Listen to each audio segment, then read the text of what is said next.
शुक्लाम्बरधरम् विष्णुम् शशिवर्णम् चतुर्भुजम् प्रसन्नवदनम् ध्यायेत् सर्वविघ्नोपशान्तये। गणेश्वरो गणक्रीडो गणनाथो गणाधिपः एकदन्तो वक्रतुण्डो गजवक्त्रो महोदरः लम्बोदरो धूम्रवर्णो विकटो विघ्ननायकः सुमुखो दुर्मुखो बुद्धो विघ्नराजो गजाननः भीमः प्रमद आनन्दो सुरानन्दो मदोत्कटः हेरम्बः शम्बरः शम्भुर्लम्बकर्णो महाबलः नन्दनालम्पटो भीमो मेघनाथो गणञ्जयः विनायको विरूपाक्षो धीरः शूरो वरप्रदः महागणपतिर्बुद्धिप्रियो क्षिप्रप्रसादनः रुद्रप्रियो गणाध्यक्षो उमापुत्रो घनाशनः कुमारगुरुरीशानपुत्रो मूषकवाहनः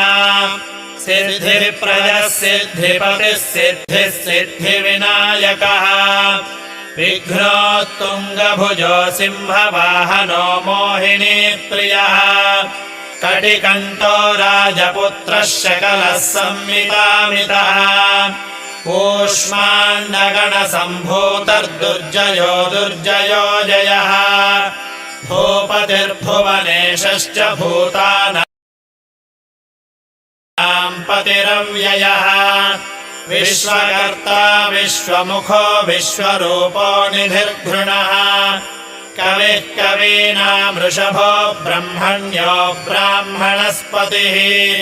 ज्येष्ठराजो निधिपतिर्निधिप्रियपतिप्रियः हिरण्मयपुरान्तस्थो सूर्यमण्डलमध्यगः कराहतिध्वस्तसिन्धुसलिलोपूषदन्तभित् उमाङ्गकेळी कुतुकी मुक्तिदः कुलपालकः किरीटी कुण्डलीहारी वनमाली मनोमयः वैमुख्यः तदृश्यश्रीः पादाहत्याजितक्षितः सद्यो जातः स्वर्णभुजो मेखली दुर्निमित्तहृत् दुःस्वप्नहृत्प्रहसनो गुणीनादप्रतिष्ठितः स्वरूपः सर्वनेत्राधिवासो वीरासनाश्रयः पीताम्बरः खड्गधरो खण्डेन्दुकृतशेखरः चित्राङ्गश्यामदशनो फालचन्द्रश्चतुर्भुजः योगाधिपोतारकस्थो पुरुषो गजकर्णकः गणाधिराजो विजयस्थिरो गणपतिर्ध्वजी देवदेवः स्मरप्राणदीपको वायुकीलकः विपश्चिद्वरदो नादो नादभिन्नबलाहकः वराहवदनो मृत्युञ्जयो व्याघ्रजिनाम्बरा इच्छाशक्तिधरो देवत्राता दैत्यविमर्धना शम्भुवक्त्रोद्भवः शम्भुकोपघ्नः शम्भुहास्यभूः शम्भुतेजः शिवाशोकहरी गौरी सुखावहः उमाङ्गमलजो गौरी तेजो भूस्वर्धुनी भवः यज्ञकायो महीनादो गिरिवर्षशुभाननः सर्वात्मा सर्वदेवात्मा ब्रह्ममूर्ध्नाककुक्षृतिः ब्रह्माण्डकुम्भचिद्व्योमफालः सत्यशिरोरुहः जगज्जन्मलयोन्मेषनिमेषोऽग्न्यर्कसोमदृक् गिरीन्द्रैकरथो धर्मो धर्मिष्ठो नाम बृंहितः ग्रहर्षदशवो वाणी जिह्वो वासवनासिकः कुलाचलाम्पः सोमार्कघण्टो रुद्रशिरोधरः नदीनदभुजः सर्पाङ्गुलिको तारकानखः भ्रूमध्यसंस्थितकरो ब्रह्मविद्यामदोत्कटः व्योमनाभः श्रीहृदयो मेरुपृष्ठोर्नवोदरः कुक्षिस्थयक्षगन्धर्वरक्षः किन्नरमानुषः पृथ्वीकटिः सृष्टिलिङ्गः शैलो रूदग्रजानुकः पातालजङ्घो मुनिपत्कालाङ्गुष्ठत्रयीतनुः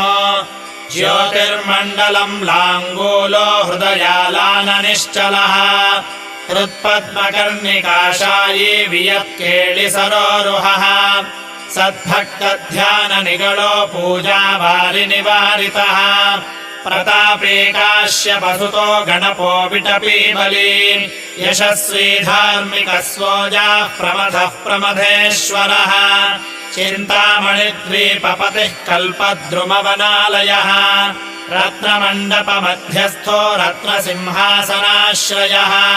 तीव्रशिरोधृतपदर्ज्वालिनी मौलिलालितः नन्दानन्दितपीठश्रीर्भोगदाभूषितासनः सकामदायिनी पीठस्फुरदुग्रासनाश्रयः तेजोवती शिरो रत्नः सूत्या नित्यवतंसितः सविघ्ननाशिनी पीठः सर्वशक्त्यम्बुजालयः विपिपद्मासनाधारो वह्निधामत्रयालयः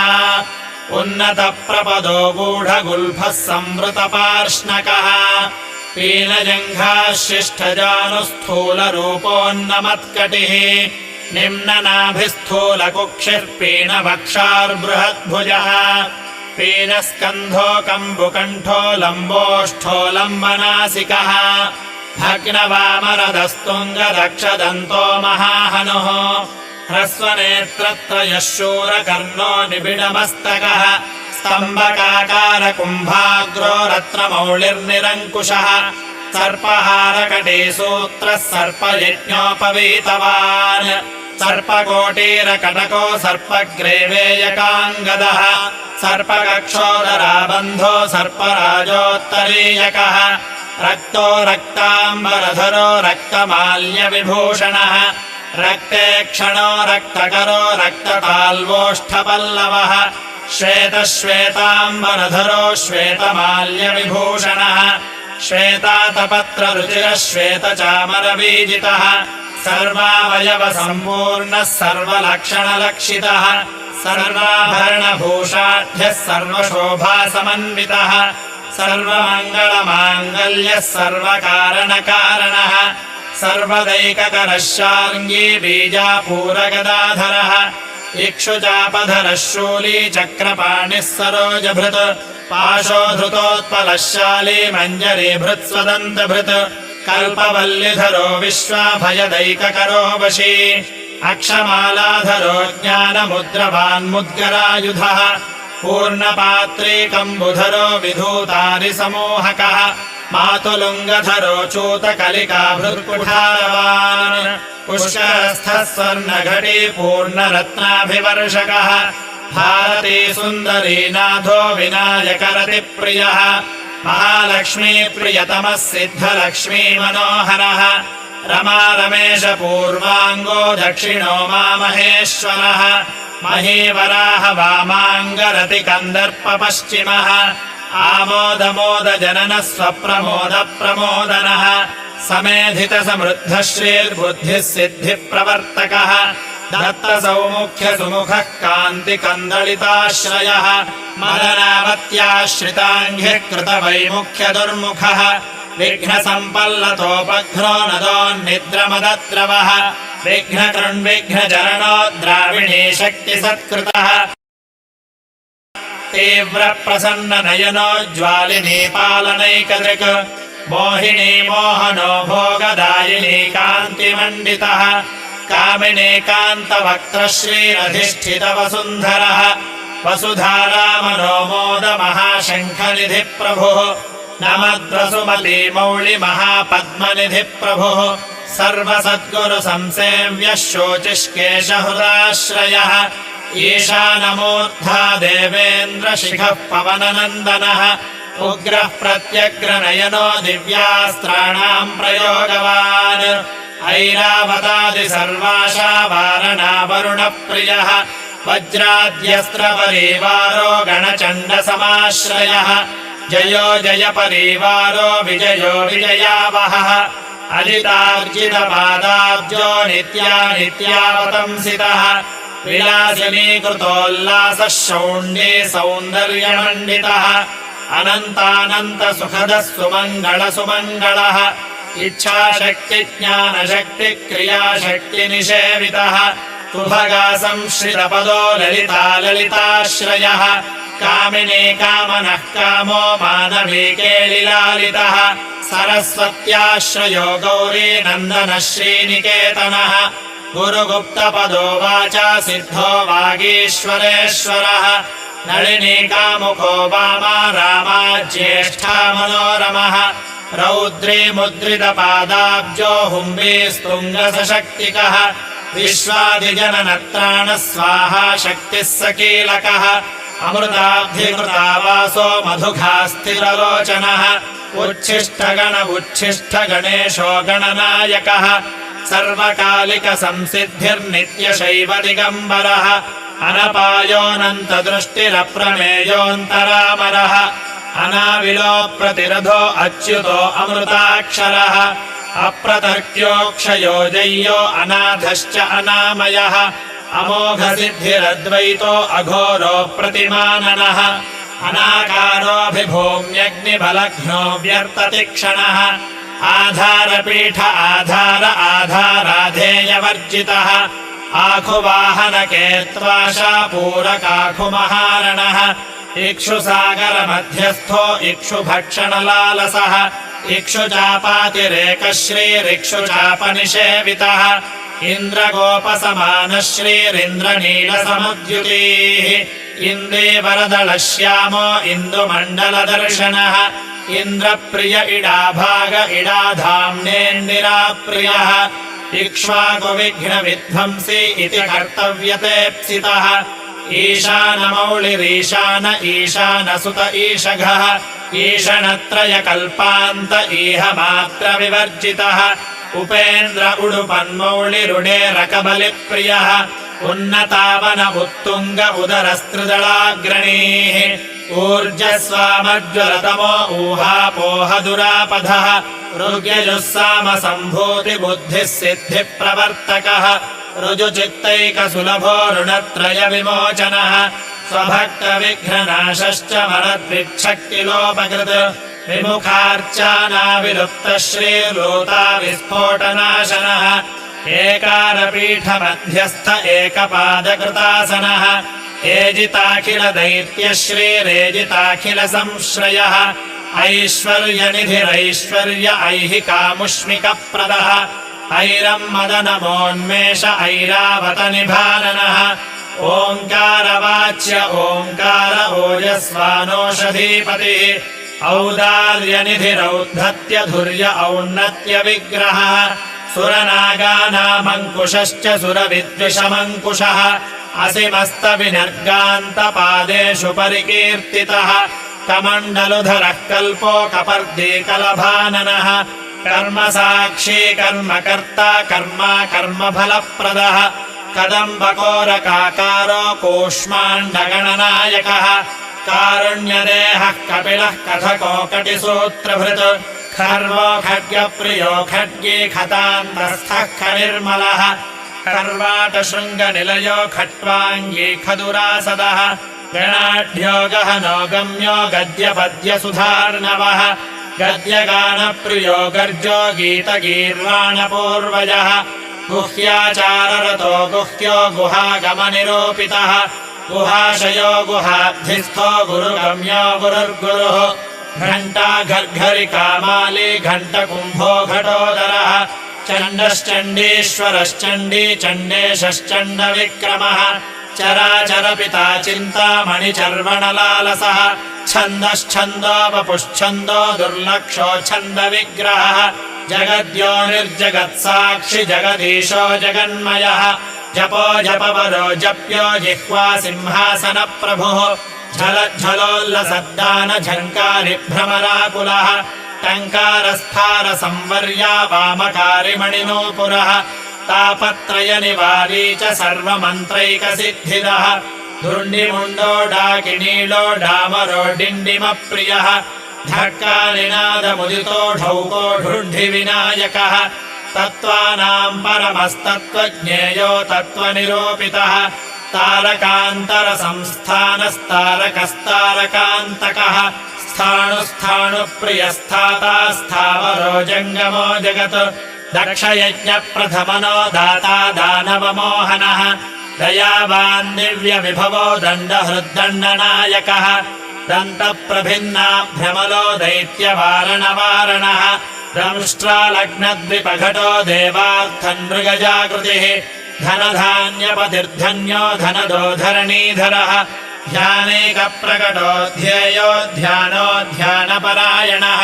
नन्द्यो नन्दिप्रियो नादो पदमध्यप्रतिष्ठितः निष्कलो निर्मलो नित्यो नित्यानित्यो निरामयः परं व्योम परं धाम परमात्मा परं पदः परात्परः पशुपतिः पूर्णमोदकसारवान् पूर्णानन्दो परानन्दो पुराणपुरुषोत्तमः पद्मप्रसन्ननयनो प्रणताज्ञानमोचनः प्रमाणप्रत्ययातीतो प्रणतार्तिनिवारणः फलहस्तो फणिपतिः फेत्यारफणितप्रियः बाणार्चिताङ्घ्रियुगलो बाणकेळीकुतूहली ब्रह्मा ब्रह्मार्चितपदो ब्रह्मचारी बृहस्पतिः बृहत्तमो ब्रह्मपरो ब्रह्मण्यो ब्रह्मवित्प्रियः बृहन्नादाग्र्यचीत्कारो ब्रह्माण्डावलिमेखलः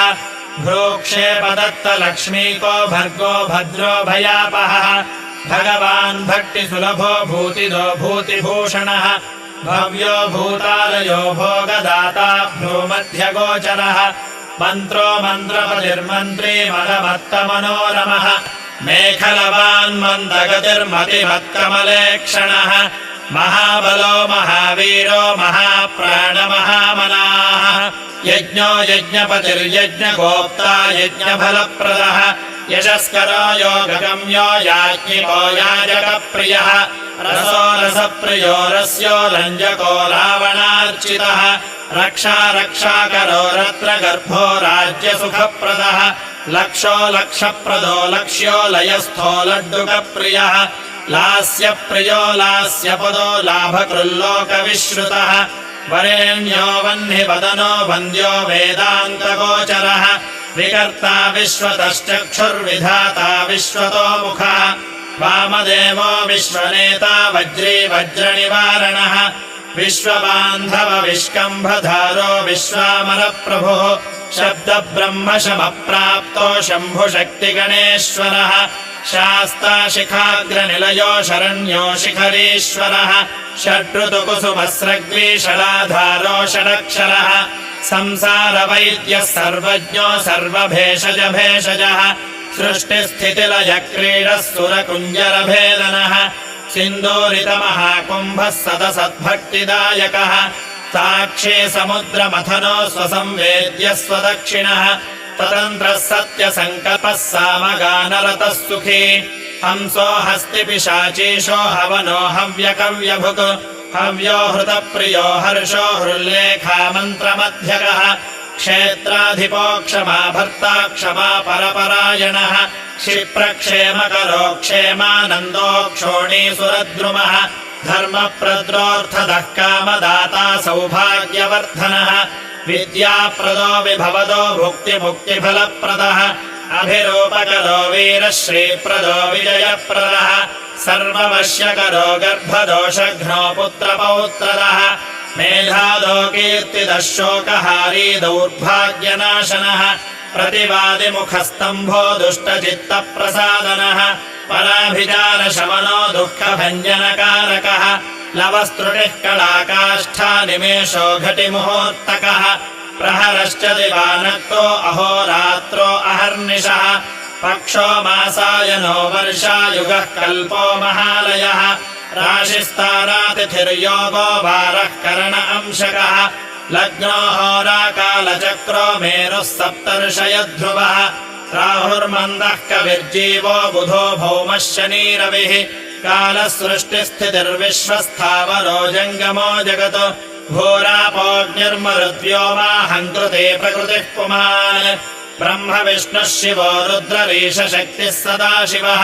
त्रिदशाः पितरः सिद्धा यक्षो रक्षाश्च किन्नराः साध्या विद्याधरा भूता मनुष्याः पशवः खगाः समुद्राः सरिताः शैला भूतो भव्यो भवोद्भवः साङ्ख्यो पातञ्जलो योगः पुराणश्च श्रुतिस्मृतिः वेदाङ्गाश्च सदाचारो मीमांसा न्यायविस्तरः आयुर्वेदो धनुर्वेदो गान्धर्वो काव्यनाटकः वैखानसो भागवतो मानुषो पाञ्चरात्रकः शैवः पाशुपतः कालमुखो भैरवशासनः शाक्तो वैनायकः सौरो जैनघूर्झकसंहितः सदसद्व्यक्तरव्यक्तः सचेतनरचेतनः बन्धो मोक्षः सुखो भोगो योगः सत्य अणुर्महात् स्वस्ति हुंरूप षड्रूप खड्गभ्रूश्च स्वधामयः स्वाहा रूपः षड्रूपो वोषड्रूपो वषण्मयः ज्ञानविज्ञान आनन्दो बोधः संविच्छमो यमः एको एकाक्षरो एकाक्षरपरायणः एकाग्रधोरेकवीरो एकानेकस्वरूपधृत् द्विरूपोद्विभुजोद्व्यक्षोद्विरदोद्विपरक्षकः त्रैमातुरद्विपदनो द्वन्द्वातीतद्वयातिगः त्रिधामाश्रीकरो त्रेता त्रिवर्गफलदायकः त्रिगुणात्मा त्रिलोकादित्रिशक्तिशस्त्रिलोचनः चतुर्बाहुश्चतुर्दन्तश्चतुरात्मा चतुर्मुखः चतुर्विधोपायकरो चतुर्विधफलप्रदः चतुरानन सम्प्रीतश्चतुर्वर्णाश्रमाश्रयः चतुर्विधवचो वृत्तिपरिवृत्तिप्रवर्तकः चतुर्थी पूजनप्रीतो चतुर्थी तिथिसम्भवः पञ्चाक्षरात्मा पञ्चात्मा पञ्चास्यो पञ्चकृत्यकृत् पञ्चाधारः पञ्चवर्णः पञ्चाक्षरपरायणः पञ्चताळः पञ्चकरो पञ्चप्रणवभाविकः पञ्चब्रह्ममयस्फूर्तिः पञ्चावरणवारितः पञ्चभक्ष्यप्रियः पञ्चबाणः पञ्चशिवात्मकः षट्कोणपीठः षट्चक्रधामा षड्ग्रन्थिछेदकः षडध्वध्वान्तविध्वंसी षडङ्गुलमहाह्रदः षण्मुखः षण्मुखभ्राता षट्शक्तिपरिवारितः षड्वैर्यवर्गविध्वंसी षडोर्मिभयभञ्जनः षट्तर्कदूरः षट्कर्मनिरतः षड्रसाश्रयः सप्तपातालचरणः सप्तद्वीपोरुमण्डितः सप्तस्वर्लोकमकुटः सप्तः सप्तिवरप्रदः सप्ताङ्गराज्यसुखदः सप्तर्षिगणमण्डितः सप्तछन्दोनिधिः सप्तहोताः सप्तस्वराश्रयः सप्ताब्धिकेलिकासारः सप्तमातृनिषेवितः सप्तच्छदामोदमदः सप्तछन्दोमुखप्रियः अष्टमूर्तिध्येयमूर्तिरष्टप्रकृतिकारणः अष्टाङ्गयोगफलभुक् अष्टपत्राम्बुजाननः अष्टशक्तिसमृद्धः श्रीरष्टैश्वर्यप्रदायकः अष्टपीठोपपीठः श्रीरष्टमातृसमावृतः अष्टभैरवसंसेव्य अष्टवन्द्योऽष्टमूर्तिभृत् अष्टचक्रस्फुरन्मूर्तिरष्टद्रव्यहविप्रियः नवनागाननाध्यासी नवनिध्यनुशासिता नवद्वारघनाधारो नवधारनिकेतनः नरनारायणस्तुत्यो नवदुर्गानिषेवितः नवनाथमहानाथो नवनागविभूषणः नवरत्नविचित्राङ्ग नवशक्तिशिरोधृतः दशात्मको दशभुजो दशदिक्पतिवन्दितः दशाध्यायो दशप्राणो दशेन्द्रियनियामकः दशाक्षरमहामन्त्रो दशाशाव्यापिविग्रहः एकादशादिरुद्रैः संस्तुत एकादशाक्षरः द्वादशोद्दण्डदोद्दण्डद्वादशाङ्कनिकेतनः त्रयोदशभिदाखिन्न विश्वे देवाधिदैवतः चतुर्दशेन्द्रप्रभवो चतुर्दशमनुप्रभुः चतुर्दशादिविद्याढ्यश्चतुर्दश जगत्प्रभुः सामपञ्चदशो पञ्चदशी शीतांशुनिर्मलः षोडशाधारनिलयः षोडशस्वरमातृकः षोडशान्तपदावासः षोडशेन्दुकलात्मकः सप्तसप्तदशी सप्तदशः सप्तदशाक्षरः अष्टादशद्वीपपतिरष्टादशपुराणकृत् अष्टादशौषधिस्रष्टा अष्टादशमुनिस्मृतः अष्टादशलिपिव्यष्टिसमष्टिज्ञानकोविदः एकविंशः पुमान् एकविंशत्यङ्गुलिपल्लवः चतुर्विंशतितत्त्वात्मा पञ्चविंशाख्यपूरुषः सप्तविंशतितारेशः सप्तविंशतियोगकृत् द्वात्रिंशद्भैरवाधीशश्चतुस्त्रिंशन्महाह्रदः षट्त्रिंशत्तत्त्वसम्भूतिरष्टत्रिंशत्कशातनुः नवदेकोनपञ्चाशन्मरुद्वर्गनिरर्गलः पञ्चाशदक्षरश्रेणिः पञ्चाशद्रुद्रविग्रहः पञ्चाशद्विष्णुशक्तिशः पञ्चाशन्मातृकालयः द्विपञ्चाशद्वपुःश्रेणिस्त्रिषष्ट्यक्षरसंश्रयः चतुष्षष्ट्यर्णनिर्णेता चतुष्षष्टिकलानिधिः चतुष्षष्टिमहासिद्धयोगिनी वृन्दवन्दितः अष्टषष्टिमहातीर्थक्षेत्रभैरवभावनः चतुर्नवतिमन्त्रात्मा षण्णवत्यधिकप्रभुः शतानन्दः शतमखः शतपत्रायते क्षणः शतानेकः शतधृतः शतधारवरायुधः सहस्रपत्रनिलयः सहस्रफणिभूषणः सहस्रशीर्षा पुरुषः सहस्राक्षः सहस्रपात् सहस्रनाम संस्तुत्यः सहस्राक्षबलावहः फणमण्डलसाहस्रफणिराजकृतासनः दशसाहस्रफणाभृत्फणिराजकृतासनः अष्टाशीतिसहस्रौघमहर्षिस्तोत्रयन्त्रितः महाकायो महात्मापि चण्डिलश्चेष्टदोरसः आधारोऽसौ वेदमयो हेरम्बस्कन्दपूर्वजः लक्षाधीशप्रियाधारो लक्षारमनोमयः चतुर्लक्षजपप्रीतश्चतुर्लक्षप्रकाशितः चतुराशीतिलक्ष्याणाम् जीवानाम् देहसंस्थितः कोटिसूर्यप्रतीकाशः कोटिचन्द्रांशुनिर्मलः कोटियज्ञप्रमथवः कोटियज्ञफलप्रदः शिवा भवाद्यष्टकोटिविनायकधुरन्धरः सप्तकोटिमहामन्त्रमन्त्रितावयवद्युतिः त्रयस्त्रिंशत्कोटिसुरश्रेणी प्रणतपादुकः अनन्तदेवतासेव्यरनन्तशुभदायकः अनन्तनामानन्तश्रीरनन्तानन्तसौख्यदः।